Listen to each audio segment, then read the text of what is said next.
Жомарт мырза, сиздин байлыгыңыз жөнүндө суроолор болуп атат да. Ушуга бир жоопторуңуз барбы? Ооба, кечээ күнү мен уктум, көрсө кээ бир каналдардан менин сан жеткис байлыгым жөнүндө сөз болуп атат. Мына менин үйүмдү көрсөтүп коеюн деп атам. Бул мына менин үйүм. Жөнөкөй, кадимкидей, кичинекей, чакан үйдө. Негизи эле ушул айылды салып атканда биз мына карасаңар эч кандай забор жок, эч кандай забор жок.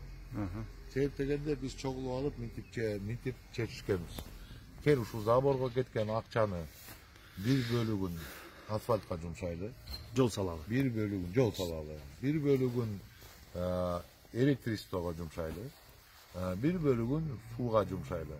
Мамлекеттен эчтеке сурабайлы. Мамлекет ансызда кыйналып турат деп достор, классташтар, саналаштар чогулуп ушул жерди 2009-жылы ар бир участогун $5000 сатып алып, анан үстүнө $5000 кошуп, ушунун баарын жасаганбыз. Көрсө болот экен. Жакшынакай эч кандай забор жок. Баары кенен, эл басат, балдар ойнойт. Анан там салганда дагы мен досторума айткам, достор, кел чайкана салабыз айылга, бир чогуу. Ошол жерден куда күтөсүңөр, дос күтөсүңөр, салбагыла чоң тамды. Бирок баары бир кыргыз деген кыргыз экенбиз, кээлери болушпай 2 этаж, 3 этаж салды. Мына тамды көрсөтүп койсо, менин классташым Кадырбек деген Кошунаңыз. Жөнөкөй эле ГАИде иштеп мурун пенсияга чыкты. Ал менден бай эмес. Байлыгы боюнча карап келсек, жакшынакай уул кыздарын өстүрүп атат. Сулуу. Биздин айылдын сулуу кыздары дайыма аяшата деп чуркап келишет. Бирок мен да классташыма айтам, досума, ай, эмне кыласың чоң там салып? Кыйналасың. Эл эмне деп айтат? Мен куда күтөм. Деп анан тамды салып 3 жыл, 4 жыл кыйналды да, ошол тийини боюнча. Куданы биз 3 жолу күтөбүз өмүрүбүздө. Мен да куда күттүм. Бирок бул айылга биз чайкана жасап койгонбуз. Ошол жерден эле күтүш керек.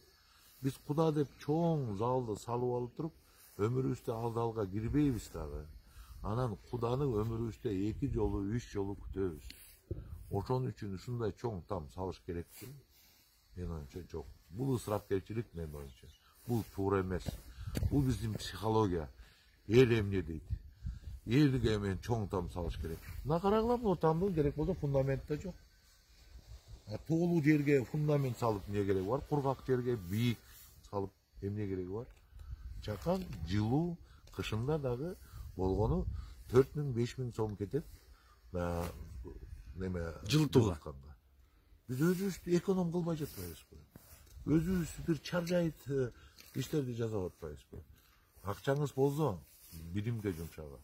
Акчаңар көбүрөөк болсо, балдарды окуталы. Акча көбүрөөк болсо, аларды маданиятка үйрөтөлү.